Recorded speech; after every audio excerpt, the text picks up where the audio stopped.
모든 영상에 소개하는 내용들은 각자의 판단에 맡깁니다. 리 에이스 채널은 항상 모든 영상에 있어서 유료로 하는 것들은 신중하게 결정하시는 것이라고 말씀드립니다. 아울러 무료로 하는 것들 역시 각자의 판단으로 선택해서 결정하시는 점이라는 것을 강조드립니다.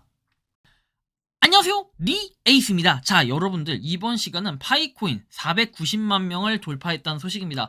그리고 지난 1년간 가장 높은 수치를 기록했는데 파이코인이 이번 영상을 끝까지 보시면서 어떤 내용들이 있었는지 살펴보는 그러한 시간을 가져보도록 하겠습니다. 이번 시간은 유독 조금 알찬 시간이 될 것 같아요. 또 시황 분석도 좀 다양하게 준비를 했으니까 영상을 한번 재밌게 또 시청해 보시면 좋을 것 같아요. 렛츠 기릿. 자, 보도록 할게요. 자, 일단 블룸버그에서는 골드만삭스 그룹이 이 연기금의 포지션 재조정을 위해 분기 말에 약 320억 달러의 규모 이렇게 주식을 매각할 수 있다고 밝혔다고 합니다. 이에 따라 비트코인 ETF의 수요가 많은 그런 관심이 있을 것으로 예측을 하고 1월에야 상장이 된 비트코인 ETF의 펀드가 추가할 시간이 없었기 때문에 뭐 강력한 유입이 있을 수 있는 주가 될 것 같다라는 이런 식으로 좀 전문가들이 전망을 좀 보고 있는 것 같아요. 자, 다음 내용을 한번 봐볼까요?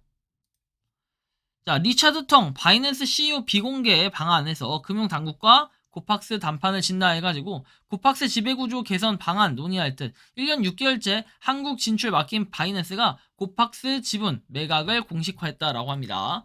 참고하시면 되고, 자, 그 다음에 포브스에 따르면은 비트와이즈는 미국 증권거래위원회가 이더리움 현물 ETF 승인을 12월까지 연기하기를 원한다라고 했어요. 그러니까 뭔가 ETF 승인 자체가 이더리움이 올해는 뭐 될 것 같다, 될 것 같다. 뭐 6월 얘기했다가, 그렇죠. 지금 12월로 미뤄진 거 보면은 진짜 이더리움도 ETF, 이더리움까지는 그래도 될 것 같다. 물론 파이코인도 좀 돼야 된다. 이렇게 생각을 하지만 그건 좀 시간이 지나서 어느 정도 모양새가 갖춰졌을 때 얘기일 것 같아요. 지금 한국에 있는 대장들 목록 알아왔다라고 해가지고 이렇게 나오는데 이더부터 해서 스타크넷 등등 돼 있고 한국에서 정모 중이다 이렇게 내용이 나와요. 이것도 저는 되게 재밌는 게 공교롭게 4월 1일에 이런 짤이 도니까 약간 만우절 아니야? 약간 이런 생각이 드는데 뭐 얼마 전에 보니까 비탈릭 부타른 씨가 그 한국에서 거래를 활보하는 모습 반팔 입고 약간 그런 모습들이 되게 주목이 되는데 아무튼 좀 특이합니다. 이런 거 보면 그죠?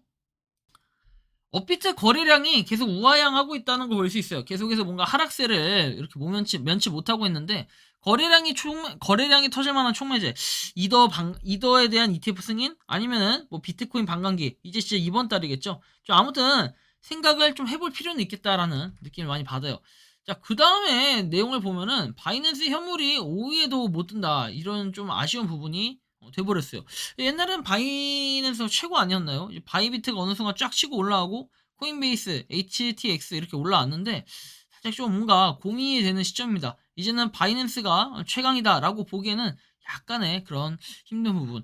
그리고 이제 바이비트 같은 경우는 요즘에 유튜버분들이 굉장히 많이 밀고 나가고 있는 거래소다 보니까 아무래도 이런 지각대 변동들이 있지 않았을까 이런 예측도 좀 해볼 수가 있겠습니다. 자, 그 다음에 뭐 보면은 우리가 요 비트코인 월간 수익률을 보면은 이게 약간 분석하기가 좀 특이한데요. 우리가 요런 게 있어요. 비트코인 같은 경우에 이 7연속 월봉, 양봉 기록을 한 적이 없어요. 지금 보면은 요렇게 2023년 4321이 아니라요. 이게 아니다. 죄송합니다. 이게 아니라 여기하고 보면 돼요. 보면은 1, 2, 3, 4, 5, 6, 7 돼 있죠. 23년도에 자, 90, 11, 12, 1, 2, 3 7개월 동안 연속으로 월봉이 나왔어요. 월봉 양봉이 나왔습니다. 근데 대체로 보면은 여러분들 요거 보면 헷갈리는데 1, 2, 3월에는 대체로 어떻게 됩니까? 양봉이 나온 건 있었다. 근데 이제 우리가 좀 고민해야 될 부분이 뭐냐면은 2020년 10월을 봅시다. 2020년 쭉 가서 10월달부터 해서 10, 11, 12, 1, 2, 3에서 연속 6연속으로 해서 월봉 기록이 뭔가 양봉이 있었던 건 처음이었는데 이번에 그 기록을 깼어요. 비트코인 그 이렇게 월봉이 그죠? 7연속이 된 거는 요번이 좀 처음이었고 드디어 그 기록을 갈아치우는 순간이 바로 어제였다라고 보시면 되겠죠. 자, 엊그저께 자, 참고하시면 좋겠고 다음 내용을 보면은 자, 테더 8888 비트코인 추가 매수를 했다라고 하죠. 그래서 작년 4분기 말에도 8888 비트코인을 매수를 했었는데 지난 2022년 9월 처음에 비트코인을 매수한 것으로 알려졌어요. 그런데 지난해 5월에 USDT 준비금 다각화를 위해서 비트코인 매수로 공식한 바 있었다. 이런 것도 여러분들이 좀 알아두셔야 될 부분이에요. 그죠? 이런 식으로 계속해서 뭔가 뭐 상승세를 요즘에 테더가 많이 이뤄내고 있는데 과연 나중에 어찌 될까? 약간 이런 부분도 궁금하게 느껴질 수 있겠어요. 자, 다음 내용을 보면은 리플 소송 해결의 길로 접어드나 합의 협상을 시작했다라고 해서 리플 소송에서 잠재적인 전환점이 될 수 있고 합의 가능성에 대한 추측을 불러일으킬 수 있다라고 하는데 사실 4월 1일에서 만우절이다 보니까 약간의 물음표스러운 미스테리어스한 이런 느낌이 있지만 뭐 이게 맞을 수도 있고 틀릴 수도 있어요. 그런데 하필 공교롭게 왜 이걸 4월 1일에 내보냈을까 하는 생각이 좀 들게 만드는 그런 기사네요. 자, 다음 내용 보면은 뭐 FTX에 관련된 부분들인데 자, 보시면 파산 재단 그죠? 24년 말까지 채권자 상환 시작을 목표로 한다라고 얘기를 합니다. 이것도 보시면 되겠고 그 다음에 이제 코인 일정인데 사실 저는 코인 일정이 그렇게 관심은 없지만 우리가 가장 주목해서 봐야 될 부분이 이 4월 달이죠. 4월 달. 왜 4월 달일까요? 4월 달엔 여러 가지 이슈가 있지만 특히 4월 달에 이슈가 가장 크게 있는 거는 이 화면은 좀 잘렸지만 자, 4월 20일이 언제요? 반감기가 있는 날이에요. 뭐 반감기가 있다? 자, 비트코인 반감기가 있어요. 근데 도지에 대해서도 4월 20일에 총독의 날이라고 해서 있거든요. 총독의 날. 과연 이게 어떤 건지는 좀 궁금할 수 있겠지만 어쨌든 도지나 비트코인이 4월 20일쯤에 뭔가 그 전후로 움직일 가능성이 좀 있어 보인다라는 것과 뭐 다른 것들은 그냥 보면 돼요. 뭐 SMT, 스타크, 뭐 STRK 뭐 등등등 돼 있죠. 이런 것들은 쭉 보면 되는데 뭐 여기서 여러분들이 궁금해하실 부분이 있을까? 이런 느낌이 좀 많이 들긴 하네요. 요즘엔 제가 코인을 많이 안 하다 보니까 사실 이런 자료들을 가져오기가 옛날에 비해서는 좀 그렇게 생각을 해요. 여기 4월 20일 있네요. 제가 빼트린 게요. 4월 20일. 자, 비트코인과 도지 여기 있죠.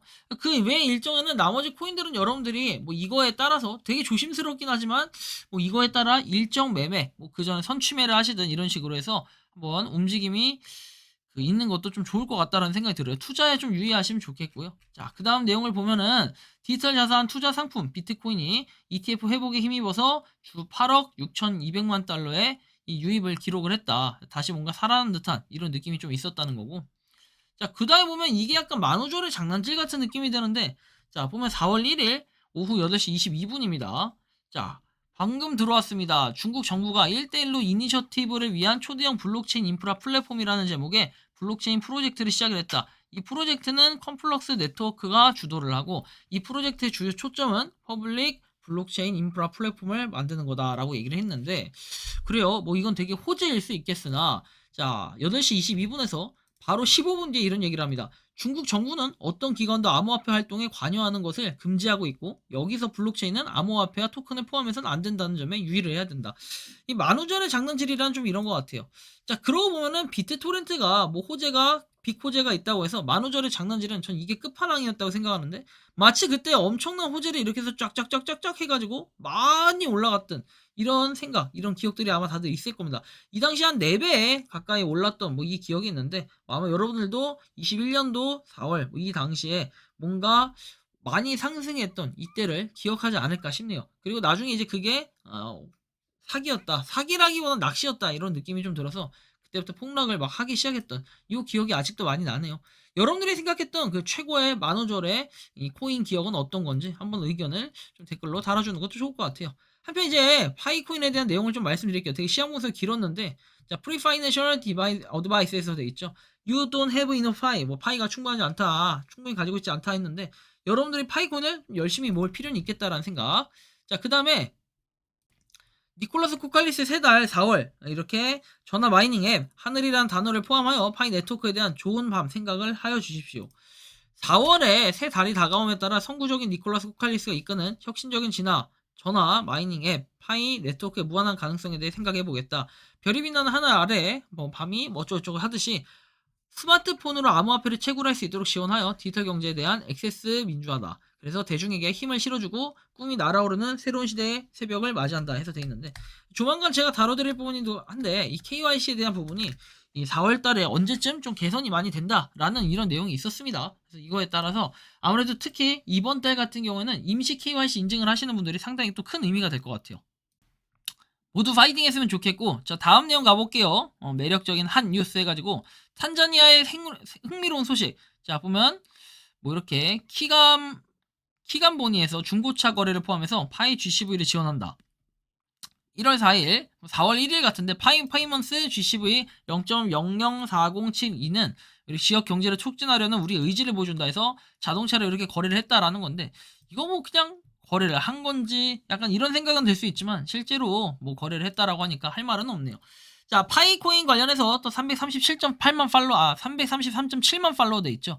그리고 이더리움과의 격차 335.8만 팔로워 돼 있죠. 자, 이게 결국에는 0.1만 차이, 그러나 0.1만이 아니라 0.1만씩 줄어들고 있다라는 거죠. 그러니까 지금은 2.1만 차이가 나지만 실제로 어제 2.2만 차이가 났던 거에 비해서는 0.1만이 줄어들었다. 그러니까 하루에 진짜로 1000명씩 계속해서 격차를 줄이고 있다라는 이런 것도 볼 수가 있겠습니다. 자, 다음 내용 봐볼게요. 지금 보면 파이도 굉장히 좀 긍정적인 흐름으로 가고 있죠. 어쨌든 조금 줄긴 했지만 하력이 3월 31일에 11,874로 마감을 하면서 그 다음에 9,408인 오늘 뭐 아무튼 오든에 4월 1일 이렇게 되어 있는데, 지금 490만 명을 돌파했다라는 거 이 자체에 큰 의미를 줄 수 있겠습니다. 이제 현재까지 퍼센트 어떻게 됩니까? 49%입니다. 앞으로 얼마나 남았어요? 이제 510만 명이 남았네요. 510만 명. 그런데 올해는 며칠이 지났다? 31일과 29일과 그다음에 31일이 지나가고 4월 1일까지 해서 지나갔습니다. 자, 그러면 여러분들 30, 92일이 지났고 366일에서 92일을 빼면 274일입니다. 510만 명에 나누기 274일을 하면 하루에 1.86만 명씩은 KYC 인증을 통과해야 1.87만 명이 맞겠죠. 그렇죠. 18,700명씩은 하루에 KYC 인증을 통과해야 연말에 이 메인넷이 될 가능성이 있습니다. 하지만 뭐 임시 KYC나 그다음 본격적으로 KYC 인증에 대해서 계속 통과하기 시작할 때면 엄청나게 빠른 수치로 하루에 한 3, 4만 명씩은 계속해서 올라가지 않을까, 뭐 이런 전망도 보고 있는데, 뭐 어쨌든 다들 파이팅 하셨으면 좋겠어요. 앞으로 한 250일 정도가 남은 것 같아요, 대략. 자, 그리고 다음 내용 보면 테스트넷 관련해가지고 노드도 또 줄었겠죠. 자, 보시면 예상대로 914, 이제 아마 내일 모레 이쯤 되면은 800대로 줄어들지 않을까, 이런 쪽 예상을 해볼 수가 있는데 참고하시면 좋겠고. 자, 그리고 정말 궁금해하는 부분들이 되게 많아요. 우리 미성년자에 대한 내용들인데, 이거는 제가 추후에 지리 시간에 한번 다시 다뤄드리도록 할게요. 되게 유용한 부분이기도 하고 실제 경험담에 의한 이런 부분들이기도 하기 때문에 굉장히 좀 현실적이다라는 거 볼 수 있는데, 06년생 3월은 주민증은 나왔는데 미성년자 나이가 몇 살까지 있을까요? 우리나라 기준으로 미성년자 KYC를 진행하는 건지, 미국식 나이로 미성년자 기준을 정하는 건지, 뭐 이거를 물어보는 질문이 있었습니다. 자, 이거에 대해서 실제 경험자의 답변이 좀 있었는데요. 자, 울 아들이 06년생 12월생이라 여권으로 안 되더라고요. 근데 3월생은 될 겁니다. 진행해보세요. 한번 시험 삼아 해봐야겠네요. 안 되면 나이가 부족하다고 나옵니다. 아, 그렇게 뜨는군요. 06년생 생일 지났으면 됩니다. 아들 오면 한번 신청해봐야겠네요. 요즘은 빨리 되더라고요. 저는 5월에 신청해야 할 듯요. 그러니까 생일이 지나면은 그 다음에 된다 라는 이런 얘기인데 한 번쯤 신청해볼 필요가 있겠네요. 실제로 다른 경험담도 있습니다. 여기 보시면은, 자, 울 아들 3월 25일생인데 3월 28일에 여권으로 통과가 되었다라는 얘기. 민증 있는데 그냥 여권으로 했어야 하고 아들 오면 후다닥 신청해야겠다라고 얘기까지 했습니다. 그러니까 06년생 3월달, 그렇죠. 3월생은 다 된다는 거예요. 이 생일이 지나면 4월 1일도 생일이 지났으니까 된다는 거예요. 3월 일단은 생일이 지나면 오케이다. 뭐 이런 부분은 좀 깔끔한 것 같네요. 자, 그리고 며칠 안에 또 승인이 됐다라고 하니까 참고하시면 좋겠고, 뭐 신청서 작성 방법에서 3월 13일 수정본이라고 돼 있고,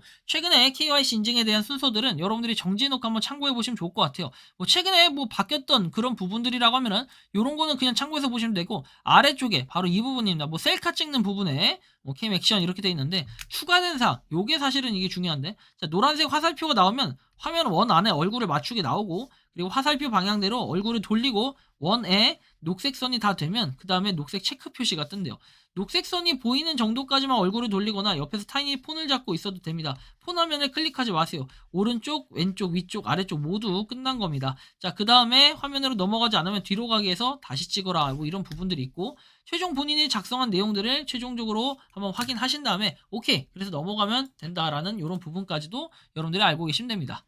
자, 메인넷 잔액 미리 보기라고 해서 떠 있습니다. 자, 요거 지금 보면은 지금 수량들이 그렇게 많지 않다. 미확인 수량이 많다라는 건 그만큼 초대나 이런 것들이 많다는 건데, 야, 이분은 보니까 마이그레이션 된 것도 상당히 많고 이동 가능 이렇게 돼 있는데, 아무튼 이런 분들이 좀 많을 거예요. 하여튼 파이코인에 대해서 열심히 뭐 홍보 이렇게 초대를 하신 분들이 많을 건데, 이분들도 올해는 다 이루어졌으면 좋겠어요. 뭐 한 몇 개 예시를 보여드리는 겁니다. 그 다음에 메인넷으로 전송 가능한 잔액에서 4.14개 돼 있는데, 이게 이제 보여드린 이유가 뭐냐면 옛날에는 뭐 여기에 5자리인가 여기까지만 딱 있었는데 요즘엔 7자리까지 이렇게 나온다라는 이런 부분을 봤을 때 파이코인도 어느 정도 가치가 또 생기겠구나 이런 느낌을 좀 많이 받게 하는 이런 모양새라고 보시면 될 것 같아요.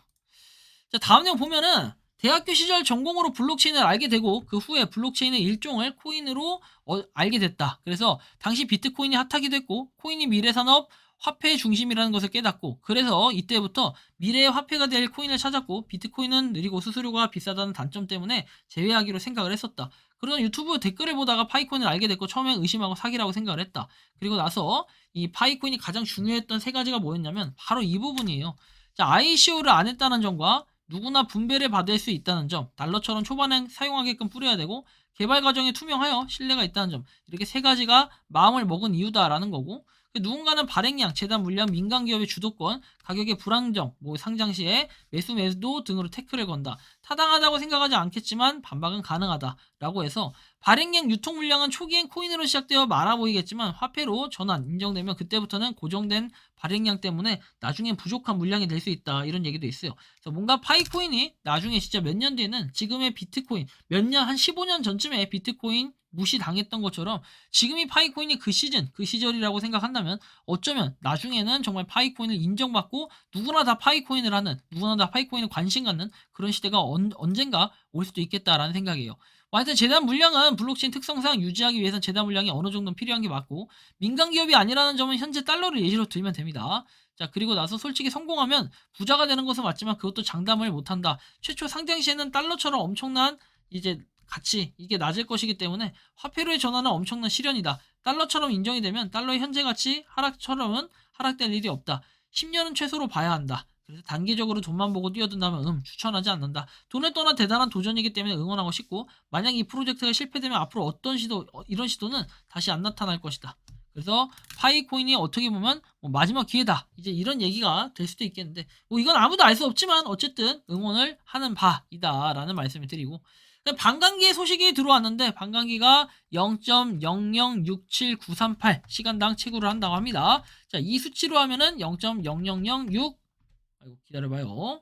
자, 이렇게 0.00679338 곱하기 24를 하면은 0.1630512. 자, 이번 달 채굴을 하면은 4.8개. 이제 5개도 채굴이 안 되는 그런 소중한 파이코인 됐습니다. 여러분들 열심히 모으셔가지고 파이코인에 대한 손실이 최대한 없도록 꼭 알람 설정 해 놓으시기 바랍니다. 그래야지 여러분들이 클릭을 계속 하니까요. 아무튼 열심히 여러분들이 이번 달도 채굴 하셔가지고 많이들 파이코인 얻어갈 수 있으면 좋겠다라는 이런 말씀을 드리고 여러분들이 생각하는 파이코인은 어떤지 자유롭게 여러분들의 의견을 댓글로 남겨주시면 좋겠다라는 말씀까지 드리면서 이번 영상은 여기서 마치는 걸로 하겠습니다. 도움이 되셨다면 구독과 좋아요 알림 설정 부탁드리고 파이코인을 채굴하시는 많은 분들 그리고 파이코인 생태계를 노력하시는 모든 파이오니어분들 오늘도 파이팅 하시기 바랍니다.